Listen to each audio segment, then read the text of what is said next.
639 pieces of wreckage are recovered from the sea. 639 pieces that only deepen the mystery of a deadly plane crash. All right, a little bit more to the right. There. But when investigators bring up the 640th piece of China Airlines Flight 611, they get their answer. There was definitely a eureka moment on the dock. It would be scrutinized more closely than any other piece of debris. On this single piece of wreckage, investigators would find the one clue that would tell them why a modern jetliner with 225 people on board shattered in mid-air.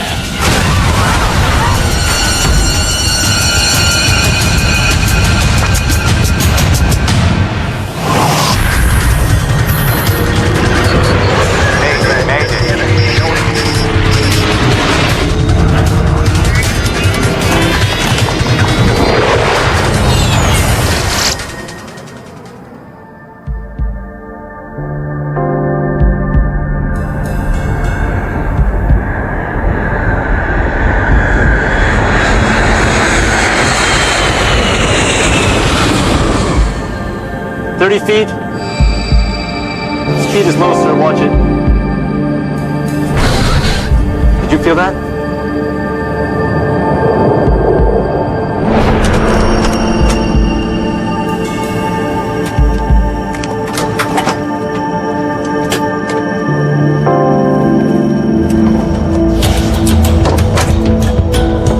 Target control, send and maintain Echo Foxtrot 126. May the 25th, 2002.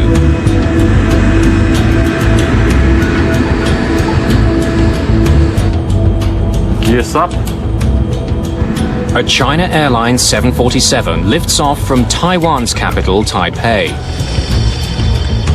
Taipei approach, Dynasty 611, airborne passing 1,600. Dynasty 611, Taipei approach radar, contact climb, and maintain flight level 260. 260, Dynasty 611. Autopilot B, engage. China Airlines is Taiwan's national airline. There are 225 people on board Flight 611. Today's flight is a short one. 1 hour and 40 minutes across the Taiwan Strait to Hong Kong. This route is one of the most widely traveled on the planet. It makes so much money, it's called the Golden Route. Ladies and gentlemen, the fasten seatbelt sign has been turned off. For your safety, we do recommend that you keep your seatbelt fastened at all times while seated.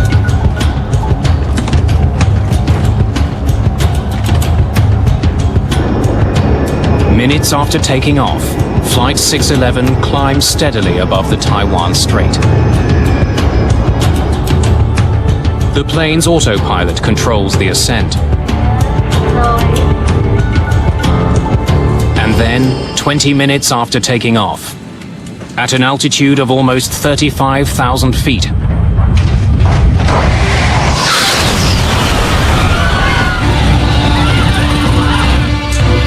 at Taipei Area Control, the flight vanishes from radar. Dynasty 611, Taipei.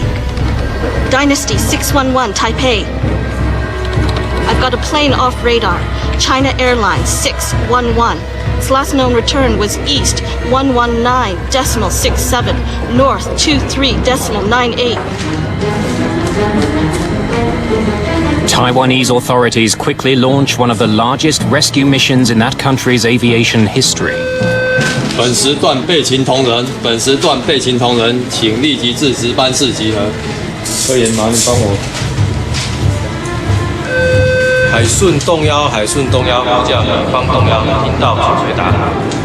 我是同时下达。I gave a clear order that the priority would be searching for whoever was still alive, then bodies, and then, only then, wreckage. 务必全力以赴。 More than 1,000 people take part. Fishing boats, the Coast Guard, and Taiwan's military race out to sea. Flight 611 was 55 kilometers from the Taiwanese shore, just north of the Penghu Islands, when it disappeared.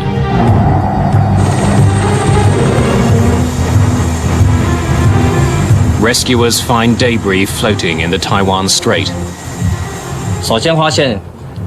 First thing we saw was a great amount of wreckage, including landing gear wheels, napkins, knives, and forks.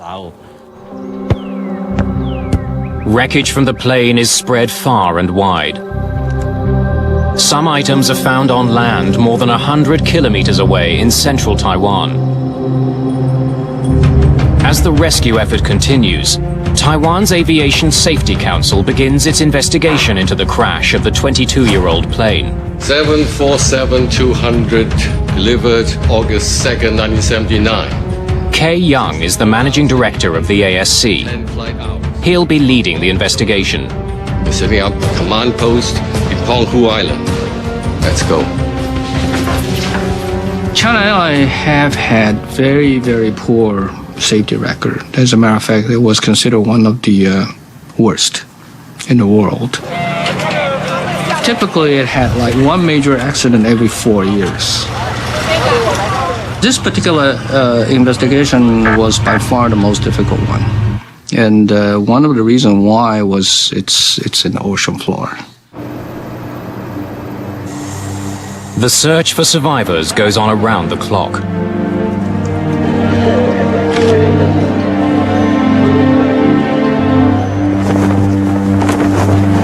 There were 225 people on the airplane. Nobody is found alive.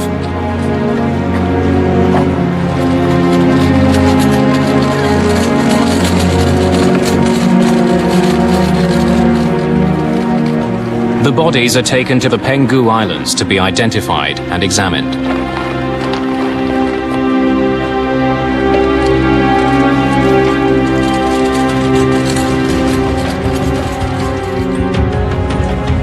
Since the accident involved an American-made plane, the NTSB joins the investigation. A team of investigators is dispatched to Taiwan. They'll be led by John DeLisi in Washington. We have a very good working relationship with the ASC, the Aviation Safety Council of Taiwan, so we knew that they would ask for and welcome our assistance in the investigation. Wreckage that's found floating is also brought to the Penghu Islands. Investigators need to know how one of the world's most successful planes, on one of the world's most traveled routes, simply fell out of the sky. Well, the Boeing 747 is the world's most popular jumbo jet, and it's flown millions of people, probably billions of miles. We were very concerned. Good morning. I'm anxious to see what you have. Sophisticated ground-based radar tracked Flight 611 throughout its short journey.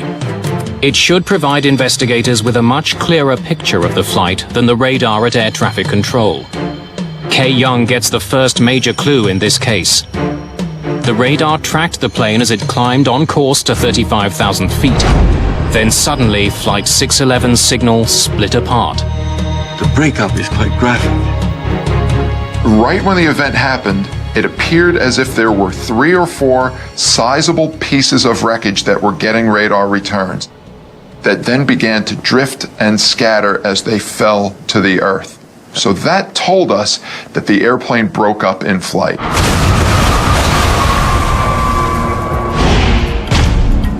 Investigators now must turn their attention to finding out what caused that breakup. There's all kind of theories about, what seems to be happening of that particular aircraft. We knew that something massive had happened suddenly, without warning. It doesn't take long for the media to consider a sinister possibility. That Flight 611 was shot down. China and Taiwan have a combative relationship. China has fired missiles towards Taiwan in the past. There's suspicion in the media that China shot down Flight 611. There were a lot of theories about, it was shooting down by enemy fire. Only 8 months earlier, a Siberia Airlines flight with 78 people on board was shot down over the Black Sea. It was accidentally hit by a missile fired from Ukraine during a training exercise. On the day of the China Airlines crash, China was conducting military exercises in the Taiwan Strait. But officials there insist no missile was launched towards Flight 611. None of the wreckage recovered so far has any of the telltale signs of being hit. And there's no evidence on radar that there was ever a missile heading for Flight 611. Once the evidence began to come in, it very quickly ruled out a missile, much the same way that it ruled out it being a mid-air collision. There were no other objects in the air near the airplane. Few things would cause a plane to break up in mid-air. One of the big ones is a bomb.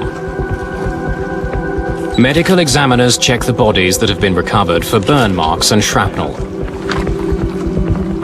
They find none. The plane's metal skin would be torn and curled in a very particular way if there had been a bomb on board. Investigators find no such damage on any of the pieces. But to rule out a bomb, they'll have to find more wreckage. I think that'll be it for floating wreckage. The team from the NTSB arrives in Taiwan.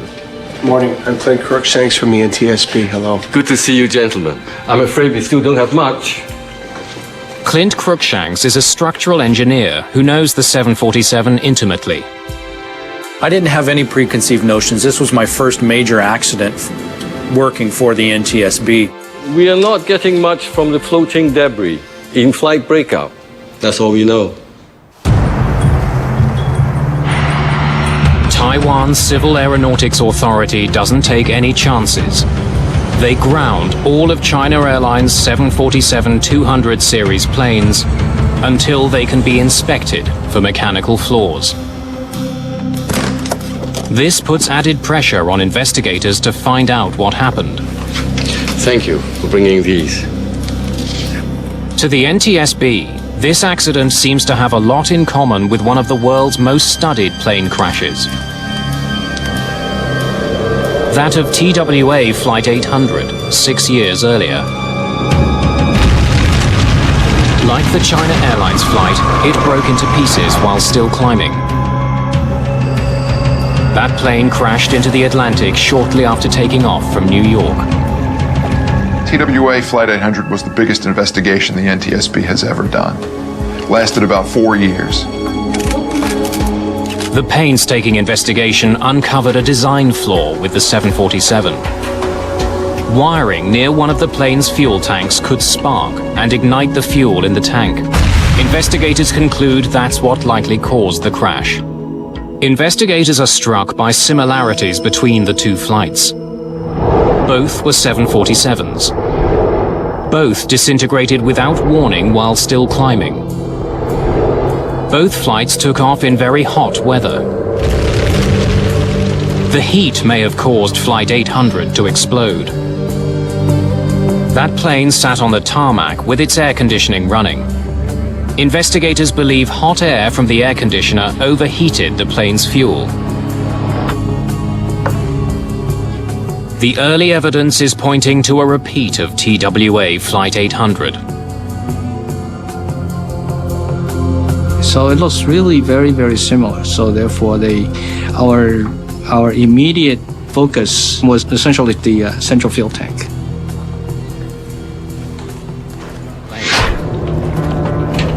"25 days after the crash of Flight 611, the plane's two black boxes have been found. One contains voice recordings of conversations in the cockpit. The other, data from the plane's flight computer. Either could hold the clues that will reveal what happened during the final minutes of the flight. If the answer is on the tape, investigators may not have to bring up more wreckage to the surface. The data is critical. Everybody ready? Investigators begin with the plane's cockpit voice recorder. They hope that the pilots will have said something to each other about an emergency on board. Welcome aboard, China Airlines. The recording begins about 10 minutes before the plane took off. 20. Preparations for the flight sound normal. Okay, after start checklist. After start, anti-ice. The crew checks all their systems and runs through standard checklists. Off. Off. It was very, very experienced crew. Both the captain and the first officers were quite seasoned.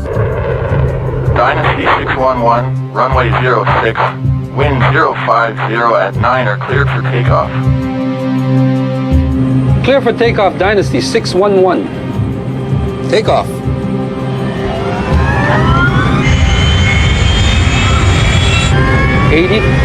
Check. E1. Rotate.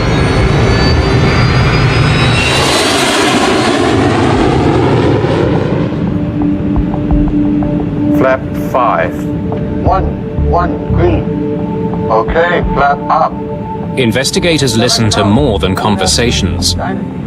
They also want to hear if the plane itself was making any unusual sounds. Noises on the cockpit voice recorder can either be audible spoken words that are recorded by a microphone, or they can be structural discrepancies that are picked up by the microphone. Taipei Control, send If anything, though, this cockpit is unusually quiet. Unit Air 608, reduce speed 210 knots. The captain seems relaxed. 200 knots, roger. Unit Airway 608. The microphones pick up the sound of controllers talking to other planes. Trans Asia 536, fly heading 050. Heading 050. In the moments before the disaster, nothing seems wrong. Airway 6. There are no unusual sounds. Now descend and maintain 250. The final words spoken in the cockpit are from Captain Yi Ching Feng. 2000. He calls out the distance to their cruising altitude. You are now 12. That's followed by the sound of a chime, alerting the crew that they are nearing 35,000 feet. And then the cockpit microphone picks up the sound of the plane breaking apart. Half a second later, the recording stops. The cockpit voice recorder indicated that the conversation of the cockpit crew were totally normal, and all of a sudden just died. The recorders told us that something happened, but it wasn't enough to tell us exactly what it was yet. Many things had been ruled out by then, but we didn't have the golden nugget. We didn't have the real piece of evidence that told us what initiated the breakup of this 747. After the disappointment of the voice recorder, studying the wreckage becomes the only option for investigators. They focus their efforts on items that can either prove or disprove the link to TWA Flight 800.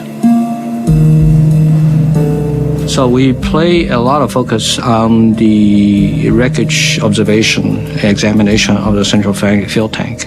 On July the 12th, 48 days after the crash. Okay, whoa. A little to the left, please. Success. All right. That's definitely the central fuel tank. Okay, let's mark that. Let's bring that up.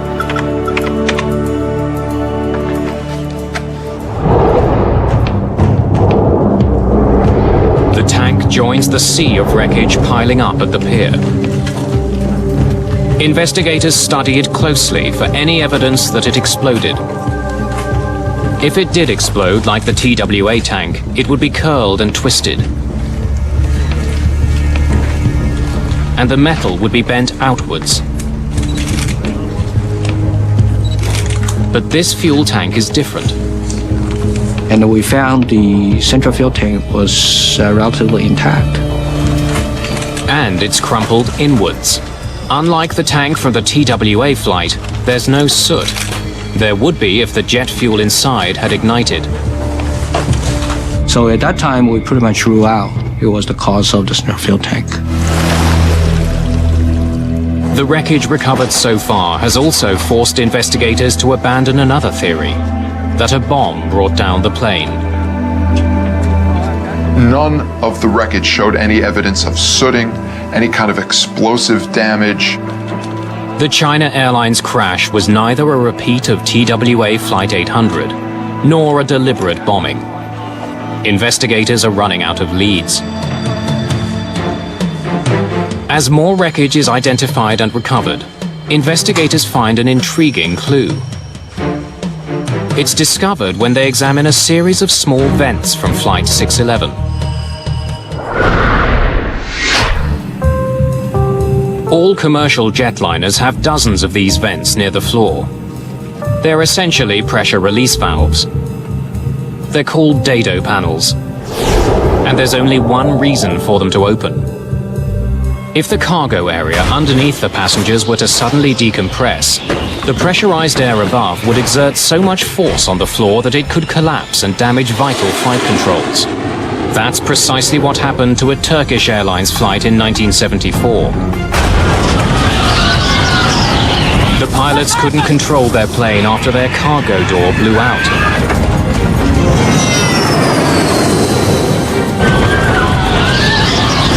We've lost it! If the floor on that flight hadn't collapsed, the pilots may have been able to save the plane.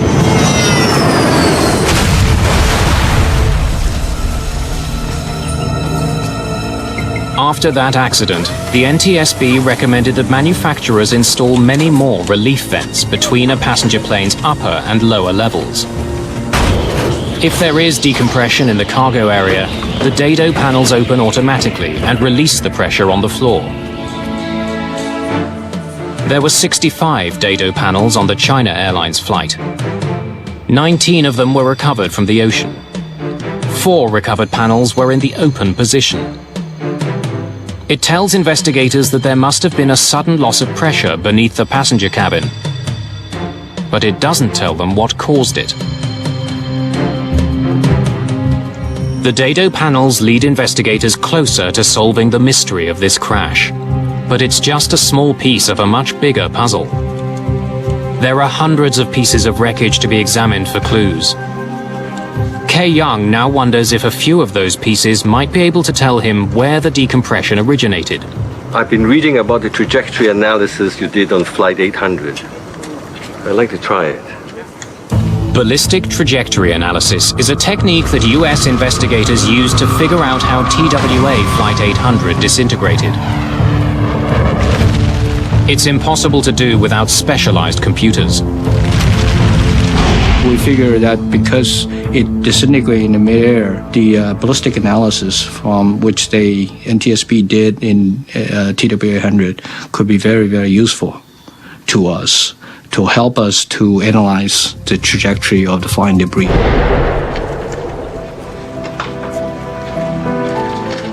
As they're brought to the dock, every single piece of wreckage has been logged and numbered for identification. 327. Kay Young selects 18 pieces of wreckage for the computer analysis. Some from the front, some from the middle, and some from the back of the plane. 199. Along with all the other data, he'll feed information about each item's weight and shape into the computer. 526. Based on where the pieces fell, the computer should be able to calculate which of those 18 pieces was the first to come off the plane. Can we see when each one of those items separated from the aircraft?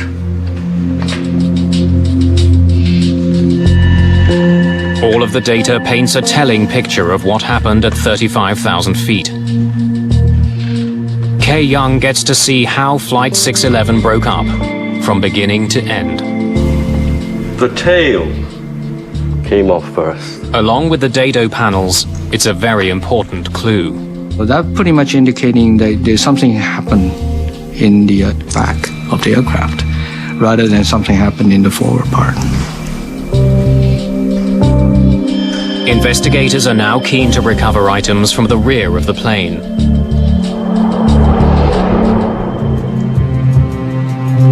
Hundreds of pieces of wreckage are piling up at the pier on the Penghu Islands. The NTSB sends metallurgist Frank Zakar to Taiwan to examine the wreckage. I was walking along the yard where the wreckage was placed, and at that time I walked up to item 640 and noticed that there were some peculiar areas of interest that I wanted to look at a little bit further. With this battered piece of metal, investigators have struck gold. There was definitely a eureka moment on the dock. That was, hey, we might have something here. Hey, it's Frank. I think we found your golden nugget. Item number 640 would give investigators a revealing glimpse into the past and lead them to conclude that the crash of Flight 611 actually began 22 years earlier.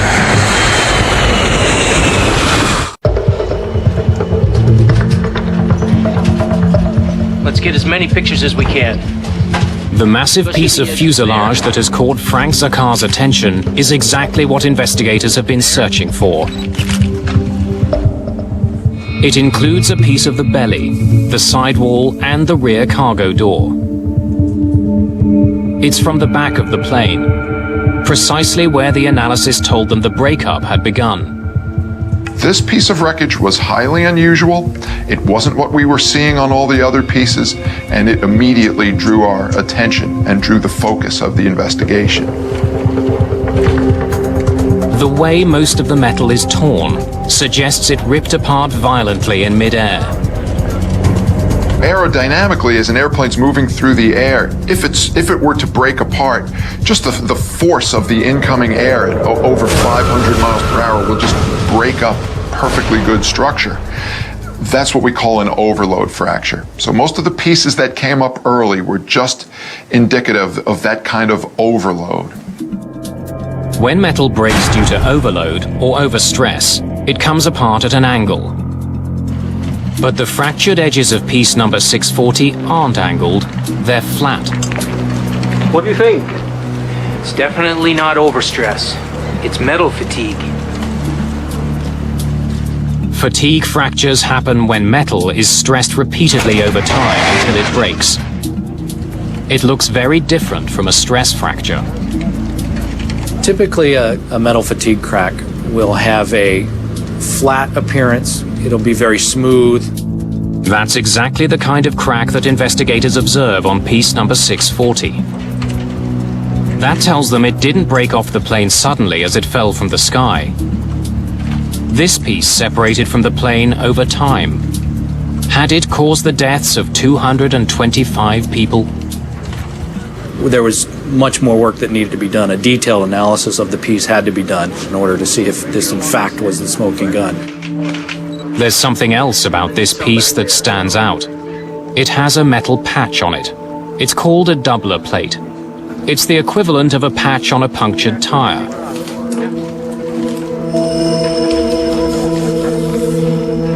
It's not unusual to find numerous doubler plates on older planes like this one. A doubler plate is like a patch that you put over fuselage skin. If there were to be a tear or a blemish, a crack identified, you'd want to repair the fuselage back to its original strength, and one way to do that is to put a doubler plate or a patch right over the existing structure. At some point, this section of the 747 had been repaired. Investigators need to know why it was fixed and how that was done. We're looking for repair to the aft lower lobe. Whatever it was big. Investigators sift through 22 years of documents. But the records are sketchy. Finding details on one particular repair could take time. There's something about this particular doubler that catches Frank Zakar's attention. The outside of the fuselage contained longitudinal streaks that appeared to emanate from between the doubler plate and the skin. Something is leaking from underneath the metal patch. Was there a possibility that the skin had broken, cracked, and was there any fuel or air coming out from between the doubler and the fuselage? And that warranted further examination. Let's cut it from here to here and send this piece to Chongshan. In order to see what's underneath the doubler, a large section of Piece 640 is sent to a lab. No evidence has been found of structural or mechanical problems with Boeing 747-200 airplanes.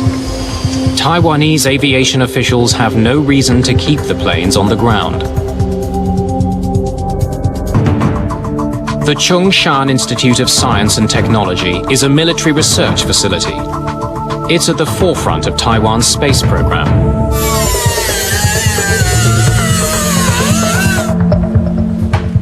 This is where investigators take a section of piece number 640 for a closer examination.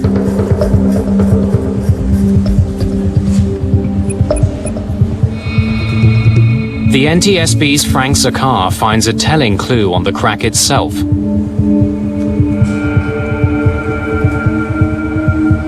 When I looked at the fracture surface, I found that this one specific area was covered with aluminum oxide, pretty much similar to rust on a car. Years of exposure to oxygen changes the color of metal. The discoloration tells investigators that this particular crack at the rear of the airplane has been there for a very long time. Then, when the doubler is finally removed, investigators get a look at the aluminium skin underneath. They're intrigued by what they see. When we disassembled the doubler plate from the skin, we noticed that there were some fairly long gouge marks. This is beyond the kind of damage a doubler is meant to patch. That was an aha moment that we might have something here. The search of the plane's documents also pays off. The records contain a very short reference to a mishap 22 years earlier, when this plane was only 6 months old. Speed is low, sir. Watch it. Its tail scraped the runway while landing. Did you feel that? It happens when a plane lands or takes off at too steep an angle. It's called a tail strike. Dynasty 009, Hong Kong Tower. We observed smoke and sparks from your tail on landing. Roger, Hong Kong Tower. We'll have that looked at. Tail strike, sir. I better log that. It is a relatively common occurrence. It's not a good thing. Some airplanes even have what's called a bumper in that portion of the aft fuselage, so that if the tail ever does get too close to the ground, instead of sacrificing skin from the fuselage, you might have the sacrificial bumper that will take that wear. Tail strike damage is routinely repaired. Investigators want to know how China Airlines went about fixing the plane. They can only find a brief mention of the repairs that were done in the plane's logbook. That's all there is? That's all we could find. There's not a lot of detail in China Airlines records.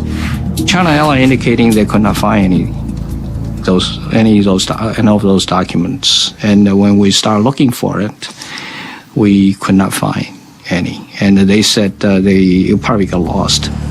The documents that do exist show that the day after the tail strike, China Airlines did a temporary repair. Workers attached a large aluminium plate over the damaged area. What do we know about the permanent repair? It doesn't get much better. A more permanent repair was to be carried out within 4 months. This is what we got. The maintenance records indicated that the permanent repair was done in accordance with Boeing recommendations in their structural repair manual. Evidence that we uncovered indicate that the repair was not done per the Boeing repair manual.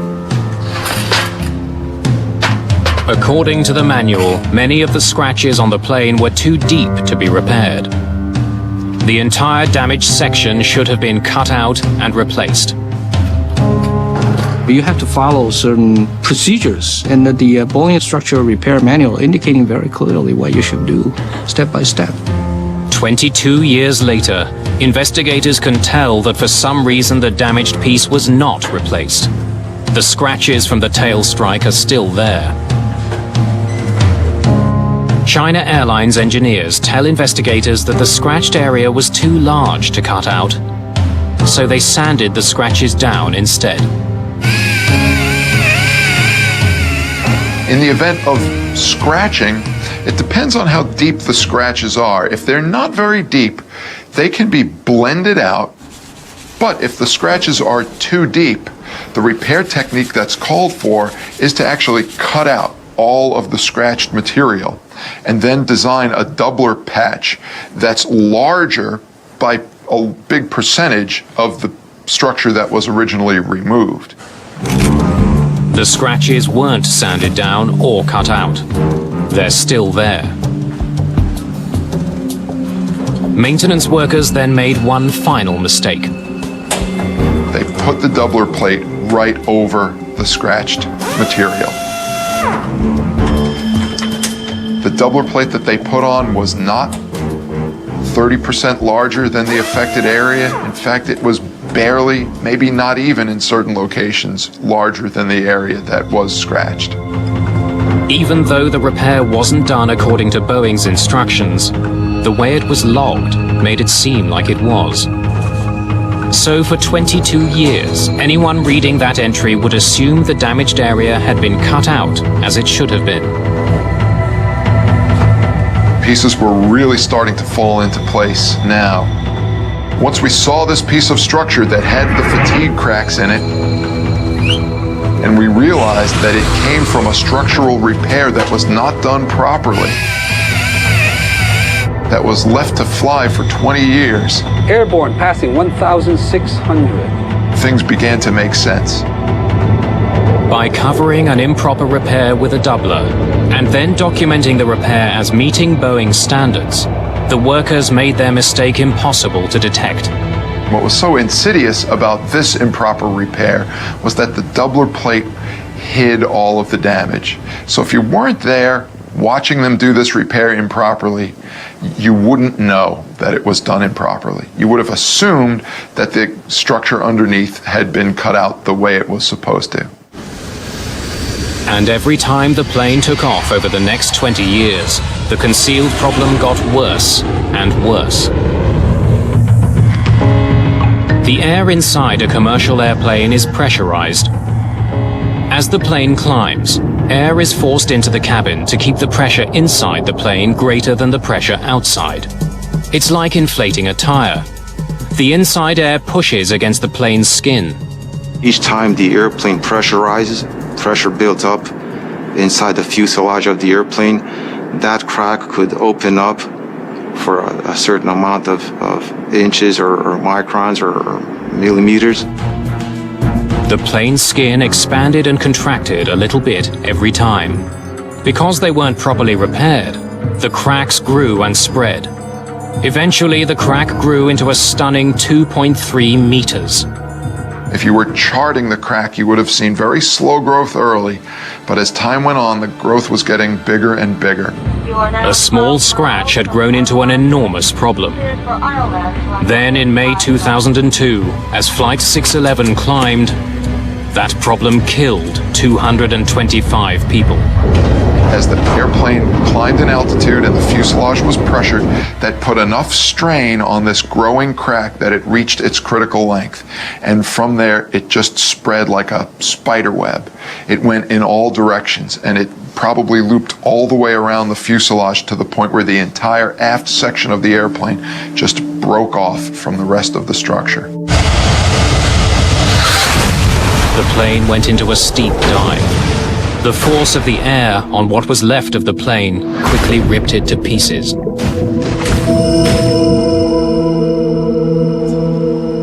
Investigators know that an unseen crack caused Flight 611 to break apart. They now discover that China Airlines came heartbreakingly close to finding that crack and saving 225 lives. The China Airlines 747 was in regular service for 22 years following the improper repair to its skin. It took off and landed more than 20,000 times. Over the years, mechanics would have scrutinized the plane. There's regular inspections per the Boeing maintenance program that have to be performed on the airplane. But the massive crack forming at the rear of the plane was never detected. Another accident in another country almost led China Airlines to discover the hidden damage. In 1988, the roof peeled off an aging Boeing 737 owned by Aloha Airlines. As a result of that incident, the Federal Aviation Administration laid out an inspection procedure for older planes.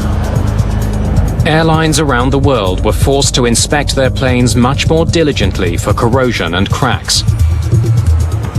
The regulation called for airlines to re-evaluate all existing repairs to a plane's structure.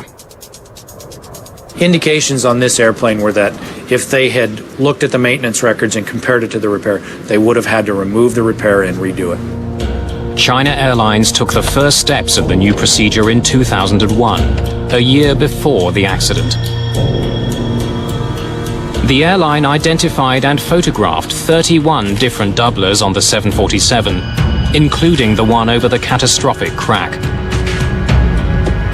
Those pictures show investigators that China Airlines overlooked a vital clue that could have warned them of the looming danger.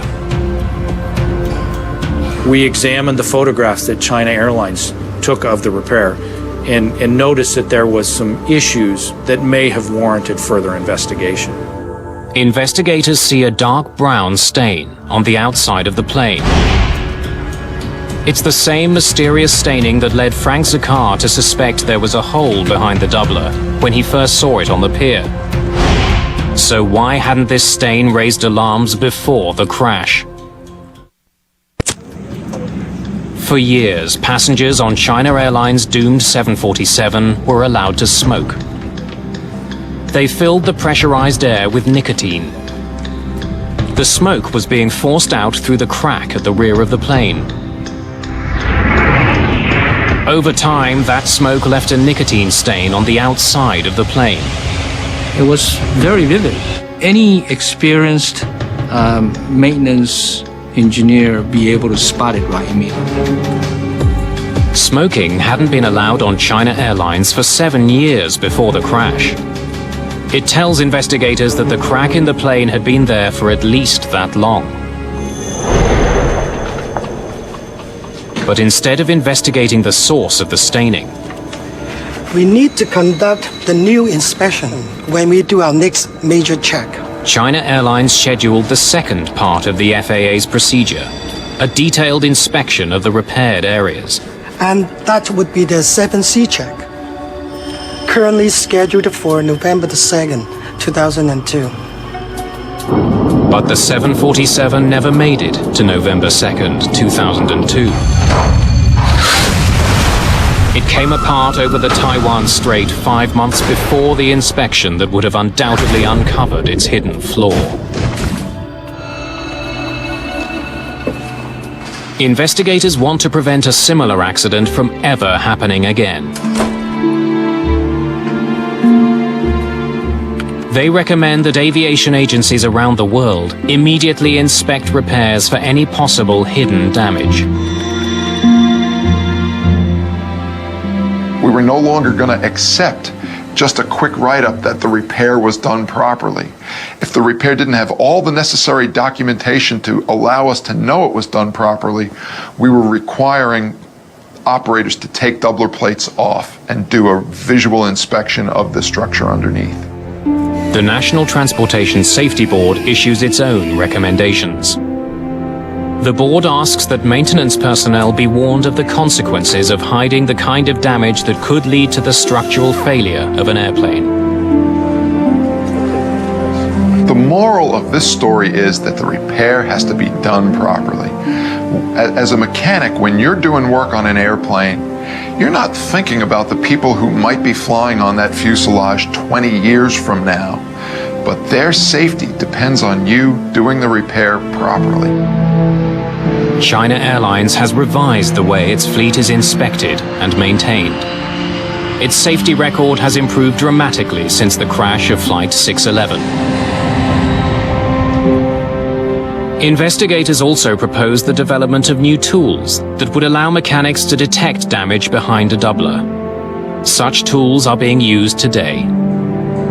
Boeing developed a non-destructive procedure that can find cracks in the fuselage underneath the doubler. That device uses ultrasound, sound waves that travel through metal. It can reveal damage underneath a doubler. It's the same technology that allows doctors to observe a fetus while it's still inside the womb. The device would have been able to detect the crack behind Flight 611's doubler plate. But the technology has some limitations. A great number of hours are required just to do one specific area of the airplane, but the technology is getting better. The problems that led to the China Airlines disaster are not going away. Planes the world over are getting older. And older planes need to be more thoroughly inspected for cracks.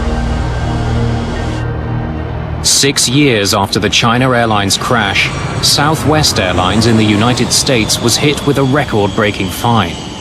$10.2 million for missing inspections designed to find cracks. The finding of Southwest brings back into focus how important it is to do maintenance properly on an airplane. A proper program of maintenance and inspections can be costly. But as China Airlines showed, the price of not maintaining aging planes is even costlier.